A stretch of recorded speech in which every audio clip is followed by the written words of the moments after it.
ഹരേ കൃഷ്ണ. എല്ലാവർക്കും മാധവത്തിലേക്ക് സ്വാഗതം. ഭാഗവത മഹാത്മ്യം, അതാണ് ഇന്ന് നമ്മൾ പറയുന്നത്.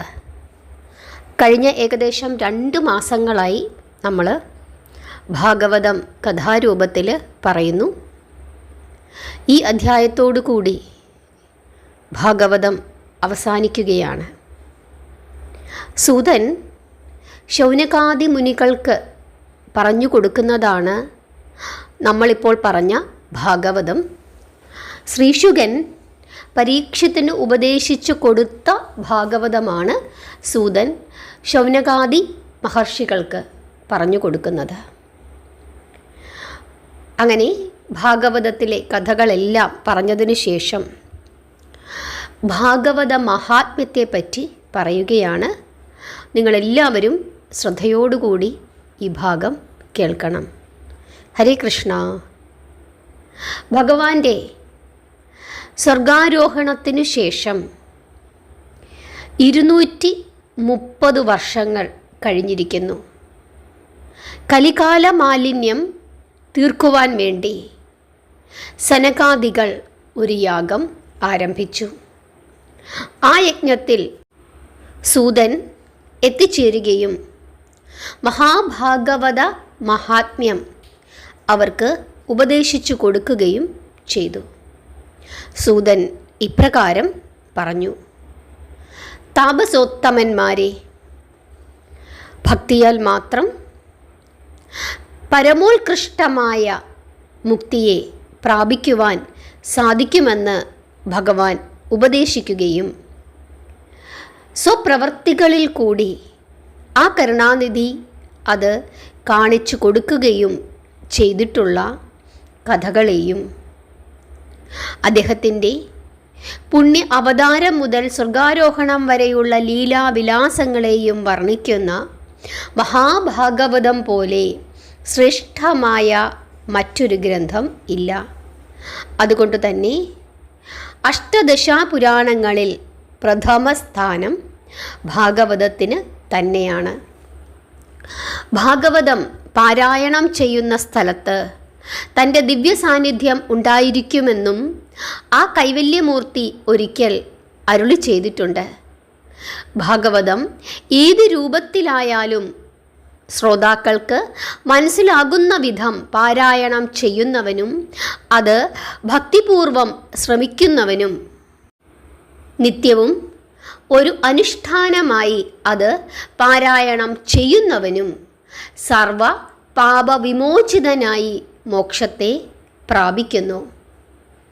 ഭാഗവത പാരായണം 7 ദിവസം നീണ്ടു നിൽക്കുന്ന ഒരു യജ്ഞമായി നടത്തി ആ പുണ്യകഥാമൃതം ശ്രവണം കൊണ്ട് ആസ്വദിക്കുന്നവന് സായൂജ്യപദം ലഭിക്കും എന്ന് ബ്രഹ്മപുത്രനായ സനൽകുമാര മഹർഷി നാരദമുനിക്ക് ഉപദേശിച്ചു.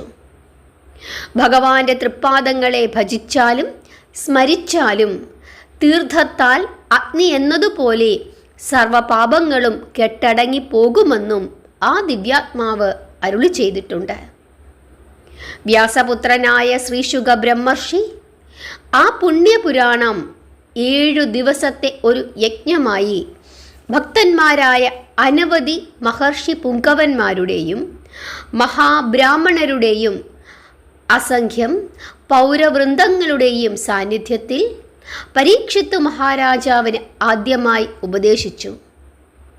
പ്രോഷ്ഠപദമാസത്തിലെ, അതായത് കന്നിമാസത്തിലെ വെളുത്തപക്ഷ മഹാനവമി ദിവസമാണ് വ്യാസപുത്രൻ ഭാഗവത ഉപദേശം ആരംഭിച്ചത്. 7-ാം ദിവസം പറഞ്ഞ് അവസാനിപ്പിച്ചു. അന്ന് രേവതി നക്ഷത്രവും വെളുത്ത വാവുമായിരുന്നു. യജ്ഞത്തിനു ശേഷം ശ്രീശുകനും മാമുനികളും യാത്ര പറഞ്ഞു പിരിഞ്ഞതിനു ശേഷം തക്ഷക ദംശമേറ്റ് ആ രാജാവ്, ആ ക്ഷോണീപതി മോക്ഷവും പ്രാപിച്ചു. ഭഗവാന്റെ സ്വർഗാരോഹണത്തിനു ശേഷം 30 സംവത്സരങ്ങൾ കഴിഞ്ഞപ്പോഴാണ് ആ മഹായജ്ഞം നടന്നത്. മഹാഭാഗവതത്തിൻ്റെ ഉദയത്തിന് സർവസാക്ഷിത്വം വഹിച്ച പരീക്ഷിത്ത് ആ യജ്ഞത്തിൻ്റെ അവസാനം ദിവംഗതനും ആയി. പിന്നീട് ഏതാണ്ട് 2 ശതാബ്ദങ്ങൾ, അതായത് 200 വർഷങ്ങൾ കഴിഞ്ഞ് ഗോകർണൻ എന്ന ഭക്തൻ സൂര്യഭഗവാന്റെ ഉപദേശപ്രകാരം 7 ദിവസത്തെ ഭാഗവത പാരായണം നടത്തി. സഹോദരനായ ധുന്ധുകാരിയുടെയും മാതാവായ ധുന്ധുലിയുടെയും പ്രേതാവസ്ഥ മാറ്റി അവരെ മോക്ഷത്തിന് അർഹരാക്കി തീർത്തു. അത് 2ാമത്തെ സപ്താഹ യജ്ഞമായിരുന്നു. ആഷാഢമാസത്തിലെ, അതായത് കർക്കടക മാസത്തിലെ വെളുത്തപക്ഷ നവമി മുതൽ 7 ദിവസമായിരുന്നു ആ ഭാഗവത പാരായണ യജ്ഞത്തിൻ്റെ കാലം. അതിനുശേഷം 30 വർഷങ്ങൾ കഴിഞ്ഞ് ഹരിദ്വാറിന് അടുത്തുള്ള ഗംഗാനദിയുടെ തീരത്ത് വെച്ച് കലികാല ദോഷശാന്തിക്ക് വേണ്ടി സനൽകുമാര മഹർഷിയും നാരദമുനിയും കൂടി 7 ദിവസത്തെ ഭാഗവത പാരായണം നടത്തി. കർക്കിടക മാസത്തിലെ വെളുത്തപക്ഷ നവമി ദിവസമായിരുന്നു ആ യജ്ഞവും ആരംഭിച്ചത്. ദേവകളും മഹർഷികളും ഭാഗവതോത്തമന്മാരായ അനവധി മഹത്തുക്കളും ആ യജ്ഞത്തിൽ പങ്കുകൊള്ളാനായി അവിടെ എത്തിച്ചേർന്നു. ആകസ്മികമായി ശ്രീശുക ബ്രഹ്മർഷിയും അപ്പോൾ അവിടെ എത്തുകയുണ്ടായി. യജ്ഞത്തിൻ്റെ അവസാന ദിവസം ഭഗവാൻ ശ്രീകൃഷ്ണ പരമാത്മാവ് യജ്ഞവേദിയിൽ പ്രത്യക്ഷപ്പെടുകയും ഭക്തിപൂർവം തൻ്റെ പുണ്യകഥ ശ്രവിക്കുന്നവർക്ക് സർവ്വവിധ ഐശ്വര്യങ്ങളും സായുജ്യവും സിദ്ധിക്കുമെന്നും അരുളി ചെയ്തു. എല്ലാവരെയും അനുഗ്രഹിച്ചതിനു ശേഷം അദ്ദേഹം അന്തർധാനം ചെയ്തു. അതിനുശേഷം സനൽകുമാര മഹർഷി ഇങ്ങനെ പറഞ്ഞു: മഹാത്മാക്കളെ, സപ്താഹയജ്ഞം നടത്തുന്ന സ്ഥലത്ത് ഭഗവാന്റെ സാന്നിധ്യം നിശ്ചയമായും ഉണ്ടാകും.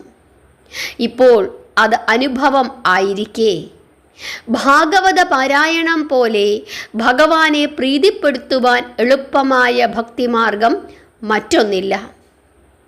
കൃതയുഗത്തിൽ തപസ്സുകൊണ്ടും ത്രേതായുഗത്തിൽ യാഗങ്ങൾ കൊണ്ടും ദ്വാപരയുഗത്തിൽ അർച്ചനകൾ കൊണ്ടും കലിയുഗത്തിൽ കീർത്തനം കൊണ്ടും ഭഗവാനെ പ്രീതിപ്പെടുത്തുന്നു.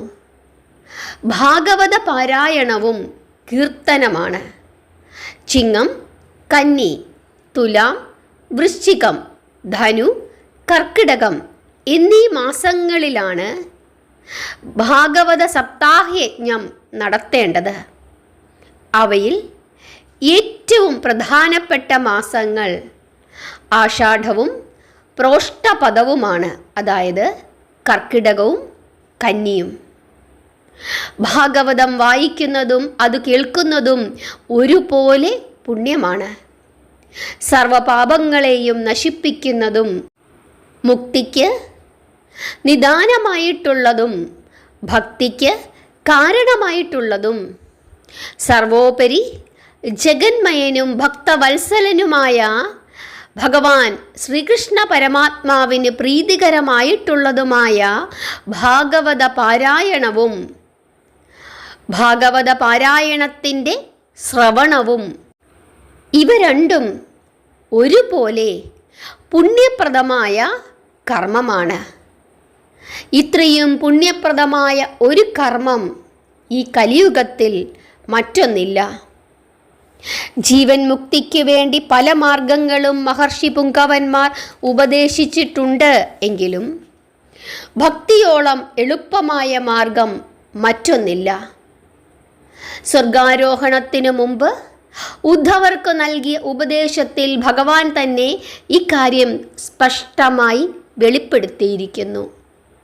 ഈ കലിയുഗത്തിൽ സംസാരസാഗരത്തിൽ കിടന്ന് ഉഴലുന്ന പ്രാപഞ്ചികനായ മനുഷ്യന് ഭക്തി ഒന്നുകൊണ്ട് മാത്രം മുക്തിപദം പ്രാപിക്കുവാൻ സാധിക്കുമെന്ന് അസന്നിഗ്ധമായി സ്ഥാപിക്കുകയായിരുന്നു ഉദ്ധവ ഉപദേശത്തിൽ കൂടി നിരഞ്ജനനായ സർവേശ്വരൻ ശ്രീകൃഷ്ണ പരമാത്മാവ് നിർവഹിച്ചത്. ഒരുവൻ എത്രയെത്ര ഘോരപാതകങ്ങൾ ചെയ്തിട്ടുള്ളവനായാലും കൃഷ്ണഭക്തി അവനിൽ ഉണ്ടായാൽ ആ പാപസഞ്ചയങ്ങൾ ക്ഷണനേരം കൊണ്ട് നശിക്കുകയും അവന് വൈകുണ്ഠപ്രാപ്തി സിദ്ധിക്കുകയും ചെയ്യും.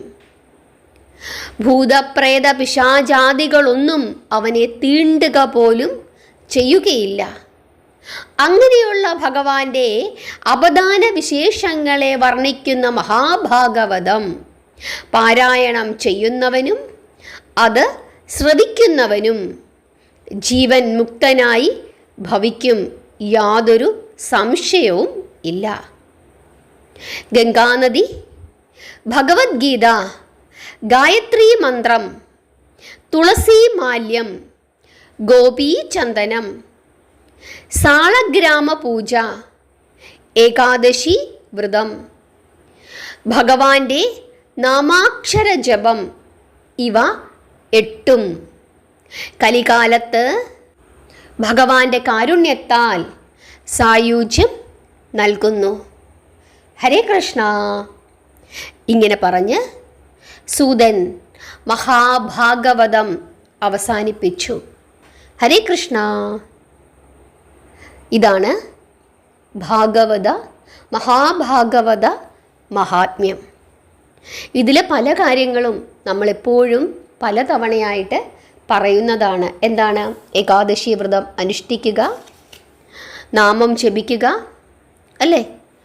അതുപോലെ ഭഗവത്ഗീത പഠിക്കുക, ഭാഗവതം കഥകൾ കേൾക്കുക, പറഞ്ഞു കൊടുക്കുക. ഇതൊക്കെ നമ്മൾ നിരന്തരം പറയുന്നതാണ്. നാമം ജപിക്കുക, അതാണ് ഭാഗവതത്തിൽ ആവർത്തിച്ച് പല പല സ്ഥലങ്ങളിൽ പറയുന്നത്. കാരണം കീർത്തനം ചൊല്ലുക, അതാണ് ഏറ്റവും ഉത്തമമായ കാര്യം. നാമം ജപിക്കുക. കലിയുഗത്തിൽ നാമം ജപിച്ചുകൊണ്ട് മാത്രം മുക്തി അടയാമെന്നാണ് സർവേശ്വരൻ നമുക്ക് പറഞ്ഞു തരുന്നത്. അതുകൊണ്ട് മഹാഭാഗവതം ആദ്യം മുതൽ അവസാനം വരെ കേൾക്കാൻ സാധിച്ച ഒരു 500 പേരെ ഉള്ളെങ്കിലും അവർ ഭക്തിയോടുകൂടിയാണത് കേട്ടതെങ്കിൽ തീർച്ചയായിട്ടും അതിൻ്റെ ഫലം അവർക്കുണ്ടാവുക തന്നെ ചെയ്യും. കാരണം ഭഗവാന്റെ അപാരമായ കാരുണ്യം ഉള്ള ആളുകൾക്ക് മാത്രമേ ഇത്തരത്തിൽ കേൾക്കാൻ സാധിക്കുകയുള്ളൂ. സാധാരണ നമ്മുടെയൊക്കെ അടുത്തുള്ള ക്ഷേത്രങ്ങളിൽ 7 ദിവസം സപ്താഹ യജ്ഞങ്ങൾ നടക്കാറുണ്ട്. പക്ഷേ നമുക്കൊരിക്കലും ആദ്യം മുതൽ അവസാനം വരെ അവിടെ ഇരുന്ന് അത് കേൾക്കുവാനുള്ള ഭാഗ്യം ഉണ്ടാകാറില്ല. പലപ്പോഴും അത് കേട്ടാലും നമുക്കത്ര കൃത്യമായി മനസ്സിലാവുകയുമില്ല. ഇതിൻ്റെ ഇടയ്ക്ക് പലപ്പോഴും നമ്മൾ വർത്തമാനം പറയും, അല്ലെങ്കിൽ ചില ദിവസങ്ങളിൽ വരും, കുറച്ച് സമയം കേൾക്കും, അതിനുശേഷം മടങ്ങിപ്പോകും, അല്ലേ? പക്ഷേ ഈ കഥാരൂപത്തിൽ ഇങ്ങനെ പറഞ്ഞപ്പോൾ നിങ്ങൾക്ക് ആദ്യം മുതൽ അവസാനം വരെ വളരെ വ്യക്തമായി ആ കാര്യങ്ങളൊക്കെ മനസ്സിലാക്കാനായിട്ട് സാധിച്ചില്ലേ? അതുതന്നെ സർവേശ്വരൻ്റെ അനുഗ്രഹം എന്ന് ചിന്തിക്കുക. നാമം ജപിച്ചുകൊണ്ടേയിരിക്കുക. വീണ്ടും വീണ്ടും മഹാഭാഗവതത്തിലെ ഈ കഥകളൊക്കെ എടുത്ത് സമയം കിട്ടുമ്പോൾ കേൾക്കുക. അതാണ് ഏറ്റവും ഉത്തമമായ മാർഗം. ഇനിയൊരു അവസരത്തിൽ നമുക്ക് വീണ്ടും ഈ കഥകളൊക്കെ ഒന്നുകൂടി പറയാം. എല്ലാവരെയും ഭഗവാൻ അനുഗ്രഹിക്കട്ടെ. നാമം ജപിച്ചുകൊണ്ടേയിരിക്കുക. ഹരേ കൃഷ്ണ.